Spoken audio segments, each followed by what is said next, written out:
Hello students, you are welcome back in my YouTube channel MBBC classes. मुझे उम्मीद है आप सभी स्वस्थ होंगे, हम शांत होंगे और अपने अध्ययन में लगे होंगे। आज हम सभी अध्ययन करेंगे यूज ऑफ इट और जानेंगे इट का प्रयोग हम कब करते हैं, कैसे करते हैं, इसके क्या नियम हैं। तो आइए जानते हैं इट के प्रयोग के कुछ महत्वपूर्ण नियम। इट का प्रयोग प्रायः हम जब वाक्य में सर्दी, गर्मी, वर्षा, दिन, समय, मौसम, ऋतु इत्यादि का जिक्र हो तब करते हैं। जैसे समझेंगे वर्षा, जब वाक्य में वर्षा का जिक्र हो, गर्मी का जिक्र हो, फिर सर्दी का जिक्र हो,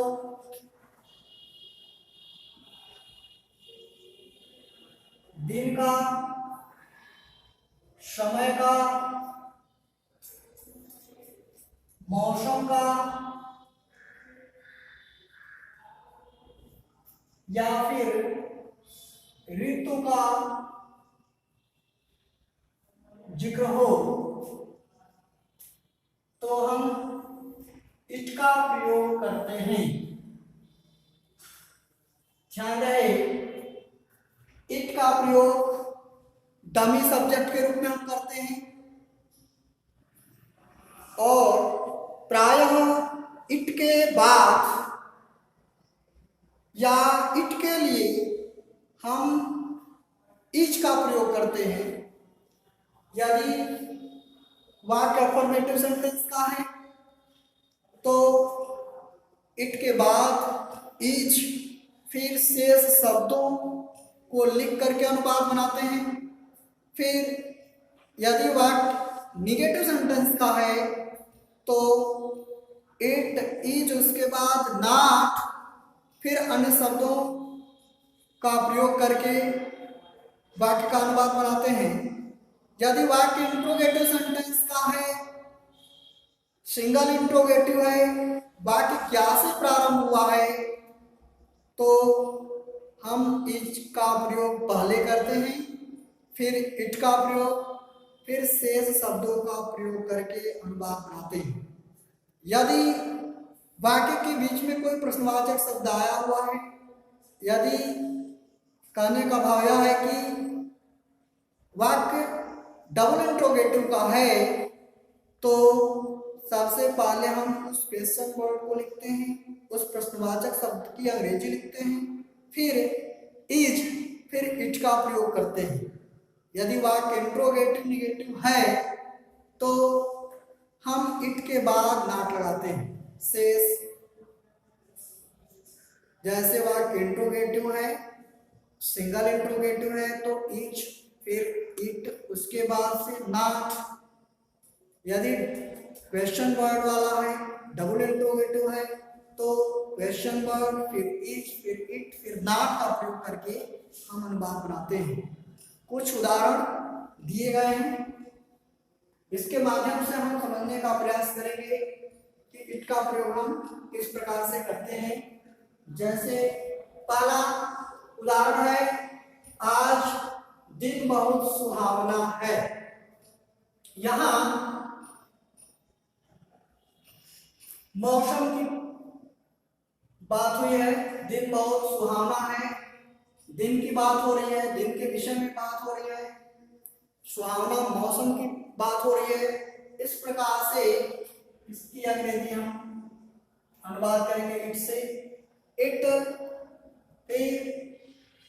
इज, बहुत सुहावना, बहुत का अंग्रेजी वेरी, सुहावना का अंग्रेजी होता है प्लीजेंट या फाइन का भी उपयोग करते हैं। Pleasant, PLEASANT, pleasant. दिन की अंग्रेजी डे और आज की अंग्रेजी टुडे। Full stop. इस प्रकार से इसका अनुवाद हुआ, it is very pleasant day today. दूसरा उदाहरण देखें, वाक्य है अब वर्षा हो रही है, अब वर्षा हो रही है। यहां वर्षा की बात हुई है जो कि ऊपर बताया गया है। इसका भी अनुवाद इट के प्रयोग से, वर्षा हो रही है, वर्षा होना, इसके अंग्रेजी होती है रेन, वर्षा का रेन, परंतु वाक्य में आया हुआ है रही है, कंटिन्यूअस है।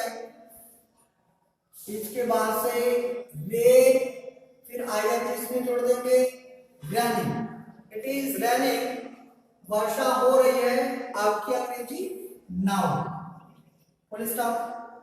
इस प्रकार से इसका अंग्रेजी हुआ it is raining now.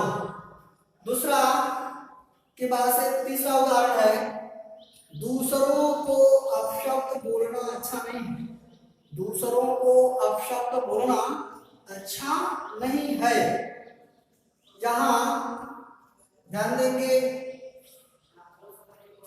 It, बाकी क्या है निगेटिव है क्योंकि वाक्य में नहीं आया हुआ है, तो इट के बाद से इज हेल्पिंग वर्ब, फिर नॉट, इट इज नॉट, अच्छा की अंग्रेजी good, it is not good, अच्छा नहीं है क्या, दूसरों को अपशब्द बोलना, टू स्पीक, टू स्पीक, अपशब्द, अपशब्द की अंग्रेजी क्या होती है inverse, I double L W O R D S, inverse, इसका मतलब होता है अपशब्द।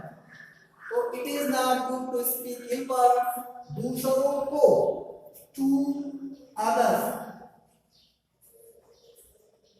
Full stop. इस प्रकार से इसका अनुवाद हुआ it is not good to speak ill words to others. अगला नंबर 4 उदाहरण है, क्या अब गर्मी है, जहां वाक्य में गर्मी का जिक्र है, क्या अब गर्मी है, प्रश्न पूछा गया है, क्या से वाक्य शुरू हुआ है, अर्थात यह सिंगल इंट्रोगेटिव है, तो इज का प्रयोग हम पहले करेंगे, इज, फिर इट, इज इट, गर्मी का अंग्रेजी हॉट, आपकी अंग्रेजी now, question mark, is it hot now, क्या आप गर्मी है। अगला उदाहरण है समझेंगे 5वां, यहां ठहरना उचित क्यों नहीं है, ध्यान देंगे वाक्य के बीच में प्रश्नवाचक शब्द पूछा गया है और निगेटिव वर्ड नहीं आया हुआ है। इस प्रकार से सबसे पहले हम इस प्रश्नवाचक शब्द की अंग्रेजी लिखेंगे, क्योंकि अंग्रेजी वाई, वाई, अब इसके बाद helping verb is, why is it, negative है तो इसके बाद नॉट का प्रयोग करते हैं। इस प्रकार से वाई इज इट नॉट उचित, उचित की अंग्रेजी सुटेबल,